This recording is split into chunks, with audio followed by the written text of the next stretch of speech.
For privacy reasons, names and places have been changed. This story is inspired by true events. On July 24, 1992, 22-year-old Sarah Holbrook set out for what should have been a routine solo hiking trip in Colorado's Rocky Mountain National Park. An experienced hiker and outdoor photography enthusiast, Sarah was well prepared for the challenging terrain and unpredictable mountain weather. She planned to spend 3 days photographing wildlife and landscapes along the remote Bear Lake Trail. Sarah never returned from her hike. Despite an extensive search operation involving hundreds of volunteers and multiple rescue teams, no trace of her was found. The case became one of Colorado's most baffling missing person mysteries, with searchers covering over 200 square miles of rugged mountain terrain without discovering a single clue. 3 years later, in August 1995, two experienced rock climbers made a discovery in a remote ravine that would finally shed light on Sarah's fate. Hidden among the rocks, they found Sarah's camera, its film somehow preserved through 3 harsh mountain winters.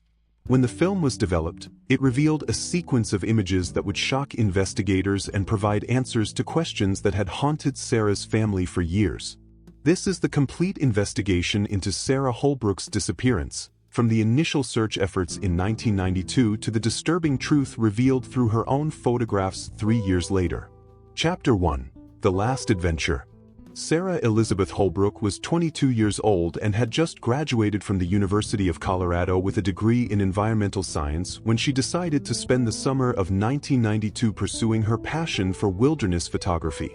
She had been hiking and camping since childhood, having grown up in a family that valued outdoor recreation and environmental conservation. Sarah's parents, Michael and Janet Holbrook, owned a small outdoor gear shop in Boulder, Colorado. They had instilled in their daughter a deep appreciation for nature and had taught her wilderness survival skills from an early age. By age 22, Sarah was an accomplished hiker who had completed numerous solo trips throughout the Colorado Rockies. The photography aspect of Sarah's outdoor activities had begun as a hobby but had developed into a serious pursuit. She used a professional-grade 35mm camera and had been building a portfolio of wildlife and landscape photographs with the goal of eventually working for National Geographic or a similar publication. On July 20, 1992, Sarah began planning a 3-day solo hiking trip to Rocky Mountain National Park. Her intended route would take her along the Bear Lake Trail system, a network of interconnected paths that offered access to some of the park's most remote and photographically rich areas. Sarah had hiked portions of the Bear Lake Trail system before, but never the complete route she was planning. The trail was considered challenging, with significant elevation changes, river crossings, and sections that required basic mountaineering skills. However, Sarah felt confident in her abilities and had carefully studied topographic maps of the area. Her planned itinerary called for her to hike approximately 8 miles on the first day to a backcountry campsite near Emerald Lake. On the second day, she would continue deeper into the wilderness to photograph an area known for its wildlife, particularly elk and bighorn sheep. The third day would be her return hike to the trailhead. Sarah's parents were aware of her plans and were comfortable with her solo hiking. They had established a protocol that Sarah would call them every evening if possible, or at least check in when she returned from any trip lasting more than 1 day. On the morning of July 24th, Sarah loaded her Toyota pickup truck with her hiking gear, camping equipment, and photography supplies. Her pack contained everything needed for 3 days in the wilderness: tent, sleeping bag, cooking equipment, food for 4 days, 1 extra day's worth as a safety margin, water purification tablets, first aid kit, compass, topographic maps, and weather radio. Sarah's camera equipment included her primary 35mm SLR camera, 3 additional lenses, a tripod, and sufficient film for the trip. She was particularly excited about photographing the area during the summer wildflower season, when the high meadows would be in full bloom. At 7:30 a.m., Sarah stopped at the Bear Lake Ranger Station to register for her backcountry permit and to inform rangers of her planned route. Ranger Tom Peterson later recalled that Sarah seemed well-prepared and experienced.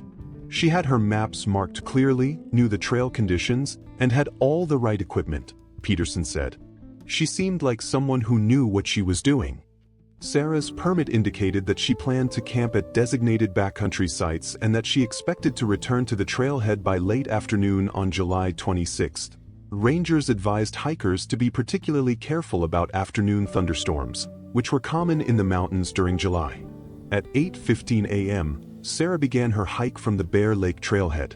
Several other hikers were also starting their day trips from the same location, and a few reported seeing Sarah heading up the trail at a steady pace, carrying a large backpack and her camera equipment. The weather that morning was ideal for hiking: clear skies, cool temperatures, and light winds. The National Weather Service forecast called for possible afternoon thunderstorms, but nothing severe enough to deter experienced hikers. Sarah's first day's destination, the Emerald Lake area, was a popular spot for both day hikers and backpackers. The trail to Emerald Lake was well-marked and moderately difficult, gaining about 650 feet of elevation over approximately 1.8 miles from Bear Lake. Several day hikers encountered Sarah during her first day on the trail. A couple from Denver, Mark and Lisa Chen, spoke with Sarah near Nymph Lake around 10:30 a.m. They later told investigators that Sarah had seemed happy and excited about her photography project. "She was taking pictures of everything," Lisa Chen recalled. "She told us she was hoping to see some wildlife in the more remote areas. She seemed very knowledgeable about the area and was clearly an experienced hiker." The last confirmed sighting of Sarah was at approximately 2 p.m. on July 24th, when she was seen by Ranger Tom Peterson during his afternoon patrol near Emerald Lake. Peterson spoke briefly with Sarah, who told him she was planning to set up camp at one of the designated backcountry sites and continue hiking the next morning. "She seemed to be on schedule and in good spirits," Peterson later testified. "Her equipment looked appropriate for the conditions, and she appeared to know where she was going. There was nothing that raised any concerns." After Peterson's sighting, Sarah Holbrook vanished without a trace. She failed to check in with her parents that evening as planned, and when she didn't return to the trailhead on July 26th, her family contacted the National Park Service to report her missing. The disappearance of an experienced hiker in well-traveled areas of Rocky Mountain National Park was unusual enough to trigger an immediate and extensive search effort. However, the vast wilderness areas and challenging terrain would make finding Sarah one of the most difficult search operations in the park's history. Chapter 2: The Search Begins. The initial missing person report for Sarah Holbrook was filed at 6:30 p.m. on July 26, 1992, when she failed to return from her planned 3-day hiking trip. Sarah's parents, Michael and Janet Holbrook, had become concerned when she didn't call that evening as she had promised to do if she returned early from her hike. Park Ranger Supervisor Linda Martinez immediately began organizing a search effort. The Rocky Mountain National Park Search and Rescue Team was experienced in finding missing hikers, but Sarah's case presented unique challenges due to the vast area she could have covered and the remote nature of her planned route. The search began at first light on July 27th with a team of 12 rangers and volunteers checking Sarah's intended route along the Bear Lake Trail system. The searchers called Sarah's name continuously and used whistles to signal their presence, hoping she might respond if she was injured and unable to move. The initial search focused on the area around Emerald Lake, where Sarah had last been seen by Ranger Peterson. The searchers found evidence that someone had camped at one of the designated sites near the lake, scorch marks from a campfire and compressed vegetation where a tent had been pitched. However, they couldn't definitively confirm that Sarah had been the camper. By the afternoon of July 27th, the search had expanded to include helicopter support from the Colorado National Guard. The helicopters provided aerial reconnaissance of the vast wilderness areas beyond the established trails, looking for any signs of Sarah's bright blue tent or other equipment. The weather during the search was challenging, with afternoon thunderstorms limiting helicopter operations and making ground searching dangerous. The storms had moved through the area on July 24th and 25th, raising concerns that Sarah might have been caught in severe weather.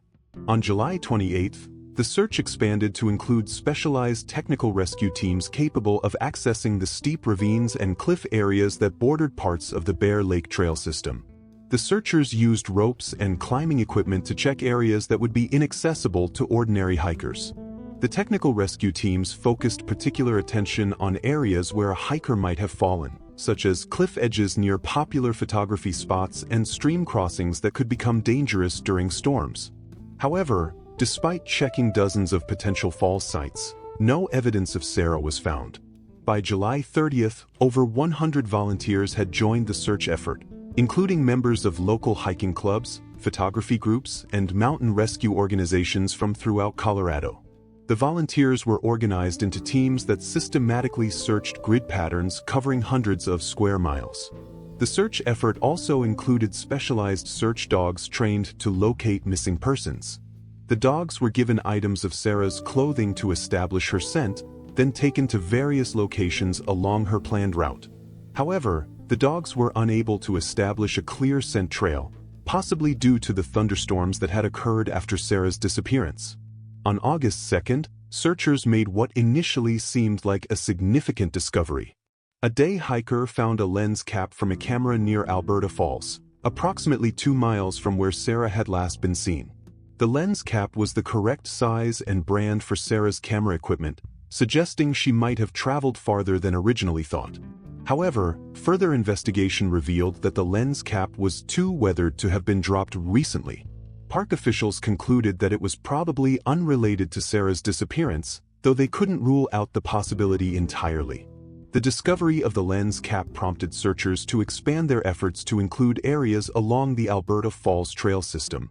This expansion added another 50 square miles to the search area, requiring additional resources and volunteers. By August 5th, the search had been ongoing for 10 days without producing any concrete evidence of Sarah's fate. The official search effort was scaled back, though it remained technically active.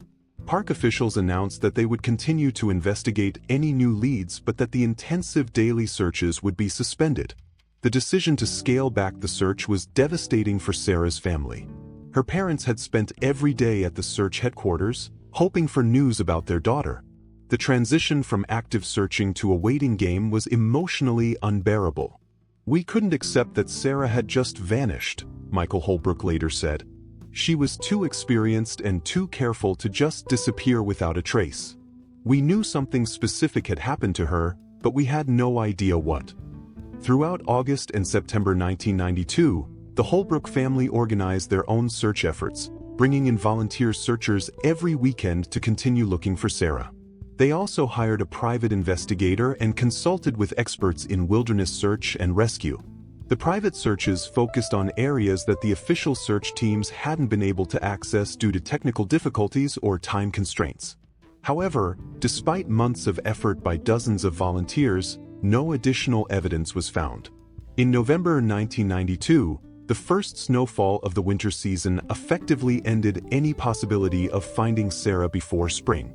The family accepted that they would have to wait until the snow melted to resume searching, though they continued to hope that Sarah might have survived somehow and would eventually be found alive. The case received significant media attention throughout Colorado, with Sarah's disappearance featured in newspapers and on television news programs. The story attracted attention from outdoor enthusiasts throughout the region, many of whom volunteered to help with search efforts. The media coverage also generated tips from people who claimed to have seen Sarah or who had theories about what might have happened to her. Park rangers and investigators followed up on hundreds of these tips, but none provided useful information about Sarah's fate. As 1992 came to an end, Sarah Holbrook's disappearance remained one of the most puzzling missing person cases in Colorado history. An experienced hiker had vanished in a well-traveled area without leaving any trace, defying the conventional wisdom about how people become lost in the wilderness. The case would remain cold for nearly 3 years, with periodic searches and occasional false leads keeping it in the public consciousness. However, it would take an accidental discovery by rock climbers to finally provide answers about what had happened to Sarah Holbrook during her final photography expedition. Chapter 3: Years of Questions. The years following Sarah Holbrook's disappearance were marked by persistent effort from her family, periodic searches by volunteers, and ongoing investigation by park rangers and local law enforcement. Despite these efforts, the case remained one of Colorado's most baffling missing person mysteries. In the spring of 1993, as soon as the snow melted enough to allow access to the high country, The Holbrook family organized a comprehensive search of areas that had been inaccessible during the previous year's efforts. They recruited experienced mountaineers and search and rescue volunteers to check remote ravines, cliff areas, and off-trail locations where Sarah might have traveled. The 1993 searches were more systematic than the previous year's efforts, using GPS technology to ensure that every area was thoroughly covered and documented. Teams spent weekends throughout the summer methodically searching grid patterns that covered over 300 square miles of wilderness. Despite the expanded search area and improved technology, the 1993 efforts produced no new evidence. The searchers found scattered pieces of equipment from various hikers over the years, but nothing that could be definitively linked to Sarah's disappearance. The lack of any physical evidence led some investigators to consider alternative theories about what might have happened to Sarah.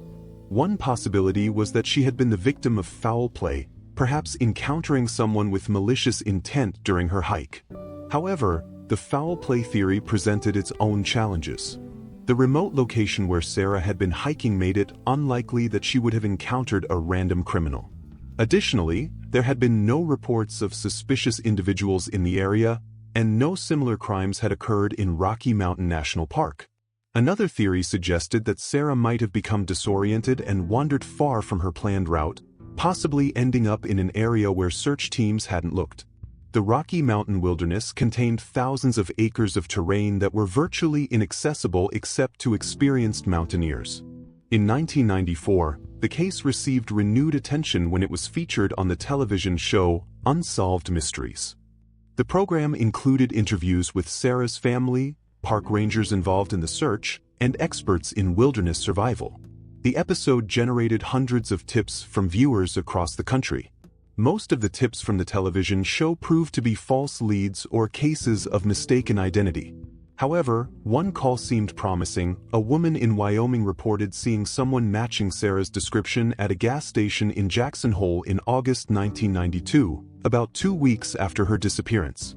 Investigators traveled to Wyoming to follow up on this lead, interviewing the witness and reviewing security footage from the gas station. However, the footage was too degraded to make a positive identification, and the witness couldn't be certain of the date she had seen the person. The Wyoming lead, like so many others, ultimately led nowhere. However, it kept the case in the public consciousness and demonstrated that people throughout the region remained interested in finding answers about Sarah's fate. In late 1994, Sarah's case was assigned to Detective James Morrison of the Larimer County Sheriff's Office, who specialized in cold cases and missing person investigations. Detective Morrison brought fresh perspective to the case and decided to re-examine all the evidence using newer investigative techniques. Detective Morrison's review of the case focused on the timeline of Sarah's disappearance and the possibility that important clues had been missed during the initial investigation. He conducted new interviews with everyone who had seen Sarah during her final hike, looking for details that might have been overlooked. One aspect of the case that particularly interested Detective Morrison was Sarah's photography equipment. As an experienced wilderness photographer himself, Morrison understood that Sarah would have been carrying expensive and distinctive camera gear that would be valuable to anyone who found it. Morrison theorized that if Sarah had died of natural causes, such as a fall or exposure, her camera equipment should eventually be found by other hikers or climbers. The fact that none of her gear had ever surfaced suggested either that she had died in an extremely remote location or that her equipment had been deliberately concealed. The detective also investigated the possibility that Sarah's camera might contain clues about her final hours. If the camera could be found and the film developed, it might provide crucial information about where Sarah had been and what had happened to her. In early 1995, Detective Morrison organized a new type of search effort focused specifically on finding Sarah's camera equipment. He recruited volunteer climbers and mountaineers to check remote cliff areas and ravines where camera gear might have ended up if Sarah had fallen. The camera-focused search was based on the theory that if Sarah had fallen from a cliff or steep slope, her equipment might have ended up in locations that would be difficult for searchers to access but might eventually be discovered by rock climbers exploring remote areas. Morrison's approach proved prescient.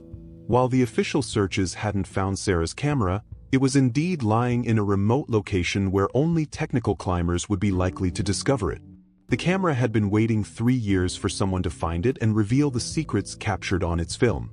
The breakthrough in Sarah Holbrook's case would come not from traditional search and rescue efforts, but from the chance discovery by recreational climbers exploring a challenging route in one of the park's most remote areas.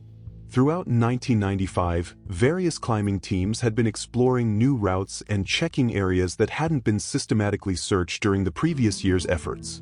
It was during one of these climbing expeditions that Sarah's camera would finally be discovered, along with the disturbing evidence it contained. Chapter 4: The Discovery. August 12, 1995 was a perfect day for rock climbing in Rocky Mountain National Park. The weather was clear, with minimal wind and excellent visibility, ideal conditions for the technical climb that experienced mountaineers Jake Rodriguez and Kevin Walsh had planned in a remote section of the park known as Devil's Canyon. Rodriguez and Walsh were both accomplished climbers with over a decade of experience in Colorado's high country. They had been exploring increasingly challenging routes throughout the summer, and Devil's Canyon represented one of the most technical climbs they had attempted together. Devil's Canyon was located approximately 4 miles northeast of where Sarah Holbrook had last been seen in 1992.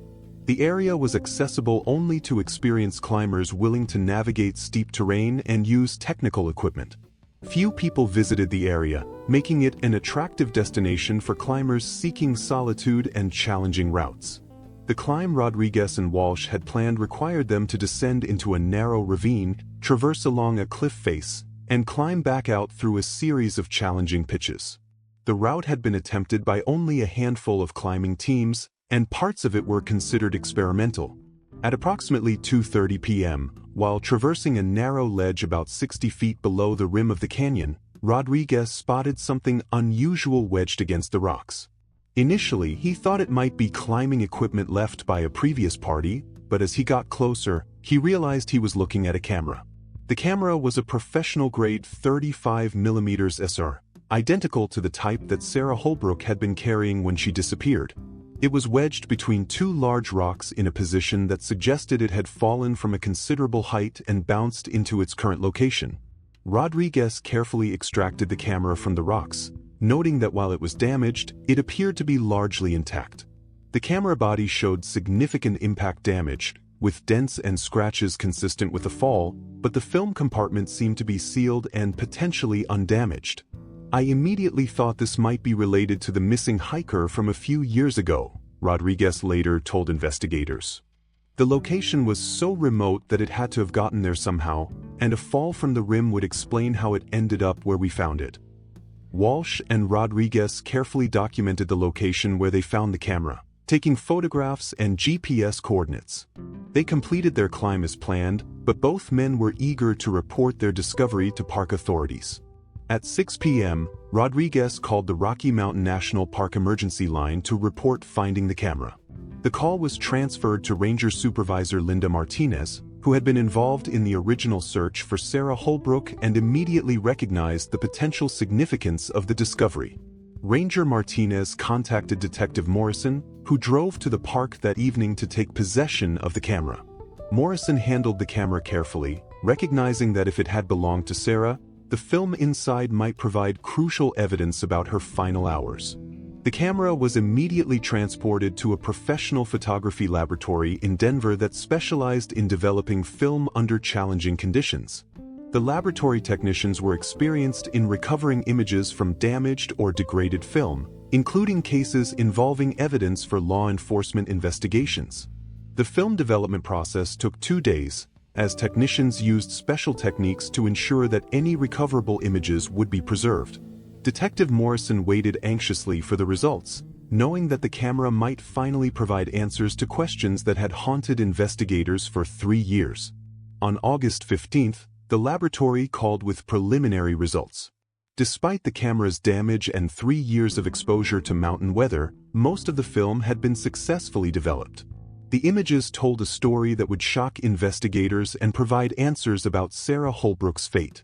The film contained 27 images, taken over what appeared to be a 2-day period in July 1992.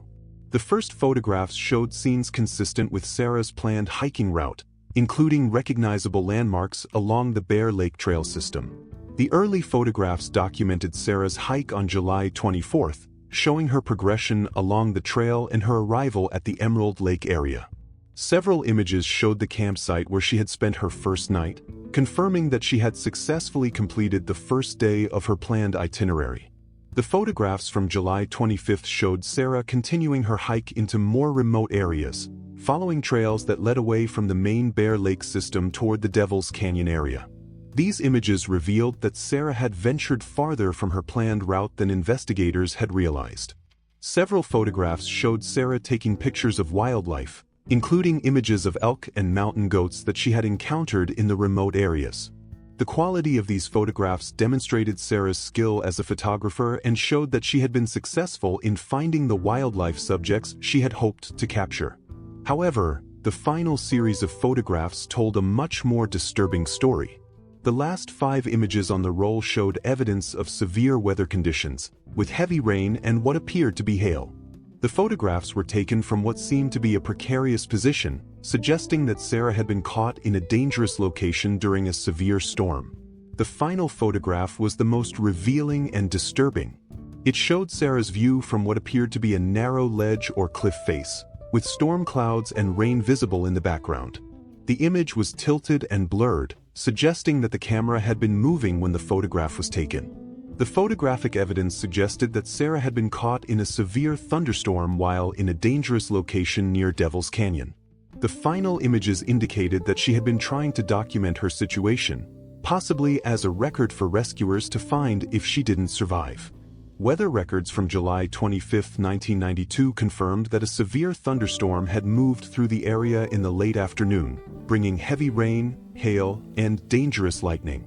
The storm had been more severe than originally reported and would have created extremely hazardous conditions for anyone caught in exposed areas. The discovery of Sarah's camera and the evidence it contained finally provided answers about her fate. The photographs suggested that she had been caught in severe weather while in a remote and dangerous location, leading to a fall that had ultimately caused her death. Chapter 5. The Final Truth. The photographic evidence from Sarah Holbrook's camera provided investigators with a clear picture of her final hours, but it also raised new questions about the exact circumstances of her death and the location of her remains. Detective Morrison immediately organized a new search effort focused on the Devil's Canyon area where the camera had been found. The search team that assembled on August 18, 1995 included technical rescue specialists, experienced mountaineers, and forensic experts. The team's goal was to locate Sarah's remains and any additional equipment that might provide further evidence about her death. The search focused on areas below the cliff faces and ledges visible in Sarah's final photographs. Using the images as a guide, investigators were able to identify the approximate location where Sarah had been when she took her last pictures. The terrain in Devil's Canyon was extremely challenging, with steep cliffs, loose rock, and areas accessible only by technical climbing equipment. The search required multiple teams working with ropes and climbing gear to safely access all the potential locations where Sarah's body might have ended up. On August 20th, the search teams made the discovery they had been looking for. In a narrow ravine approximately 200 feet below a cliff ledge, searchers found Sarah's skeletal remains along with her backpack and hiking equipment. The location was consistent with the theory that she had fallen during the severe storm documented in her photographs. The recovery of Sarah's remains was conducted with extreme care, as investigators needed to preserve any evidence that might provide additional information about her death. Forensic anthropologist Dr. Patricia Williams was brought in to examine the remains and determine the cause of death. Dr. Williams's analysis confirmed that Sarah had died from injuries consistent with a fall from a significant height. The pattern of injuries suggested that she had fallen approximately 200 feet, striking rocks during her descent. The injuries would have been fatal almost immediately. The examination also revealed that Sarah's equipment had been scattered across the ravine floor, consistent with items falling from her backpack during the fall. Most of her photography equipment was recovered, though much of it had been damaged by the fall and 3 years of exposure to the elements. One significant piece of equipment that was never found was Sarah's tripod, which she had been carrying when she disappeared. Investigators theorized that the tripod might have been lost earlier in her hike or might have ended up in an inaccessible location within the ravine. The forensic analysis of the scene provided a clear picture of what had happened to Sarah on July 25, 1992. She had ventured beyond her planned hiking route to reach a remote area where she hoped to photograph wildlife. While in this area, she had been caught in a severe thunderstorm. The storm had created dangerous conditions on the cliff faces and ledges where Sarah had been positioned to take photographs. The combination of rain, wind, and possibly hail had made the rock surfaces slippery and unstable. While trying to find shelter or descend to safety, Sarah had lost her footing and fallen to her death. The final photographs on Sarah's camera suggested that she had been aware of the dangerous situation and had been trying to document her circumstances. The tilted and blurred final image indicated that she had been holding the camera when she fell, which explained how it had ended up wedged in the rocks where the climbers found it. Weather analysis confirmed that the storm on July 25 had been particularly severe, with wind gusts exceeding 60 miles per hour and hailstones up to 1 inch in diameter. These conditions would have made any exposed cliff area extremely dangerous, even for experienced hikers and climbers. The investigation also revealed that Sarah had not violated any park regulations or made any obvious errors in judgment. She had been an experienced hiker who had encountered an unexpectedly severe weather situation in a remote location. Her death was ultimately classified as an accidental fall caused by adverse weather conditions. The discovery of Sarah's remains and the explanation of her death provided closure for her family, who had spent 3 years wondering what had happened to their daughter. While the circumstances were tragic, they were relieved to finally have answers and to be able to properly honor Sarah's memory. Michael and Janet Holbrook used their daughter's story to advocate for improved weather awareness among hikers and photographers. They worked with Rocky Mountain National Park to develop educational materials about the dangers of sudden weather changes in high-altitude environments. The case also led to improvements in search and rescue protocols, particularly regarding the use of technical climbing teams to access remote areas that might not be thoroughly searched during conventional operations. Sarah's camera might never have been found without the chance discovery by experienced climbers exploring an extremely remote area.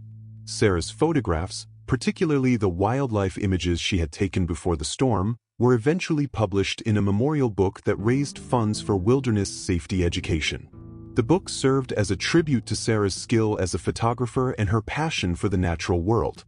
The equipment improvements in weather forecasting and communication technology that occurred during the 1990s might have prevented Sarah's death if they had been available in 1992.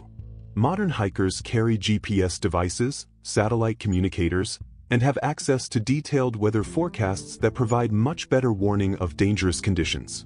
Sarah Holbrook's case remains a sobering reminder of the unpredictable dangers that exist in wilderness environments, even for experienced outdoor enthusiasts.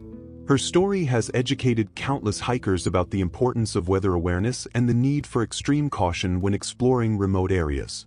The photographs from Sarah's final adventure also serve as a testament to her dedication to her craft. Even in dangerous circumstances, she had continued to document her experience, inadvertently providing the evidence that would eventually solve the mystery of her disappearance. How it ends. The resolution of Sarah Holbrook's case in 1995 marked the end of one of Colorado's most challenging missing person investigations. The discovery of her camera and the disturbing footage it contained provided answers that had eluded searchers for 3 years, while also highlighting the unpredictable dangers of wilderness photography and hiking. Sarah's story led to significant improvements in wilderness safety education and search and rescue protocols throughout Colorado's national parks and wilderness areas. Her legacy lives on through the safety programs established in her memory and the continued efforts to educate outdoor enthusiasts about weather-related dangers in high-altitude environments. The case demonstrated the importance of advanced search techniques and the value of specialized equipment and expertise in reaching remote areas where conventional search methods might be insufficient.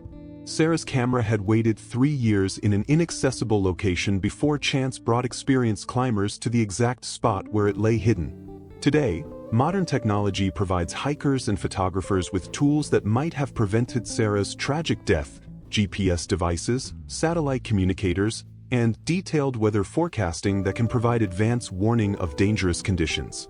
Her story serves as a reminder that even the most experienced outdoor enthusiasts must respect the power and unpredictability of mountain weather. Sarah Holbrook's final photographs remain a haunting testament to both her skill as a photographer and the sudden, deadly nature of mountain storms.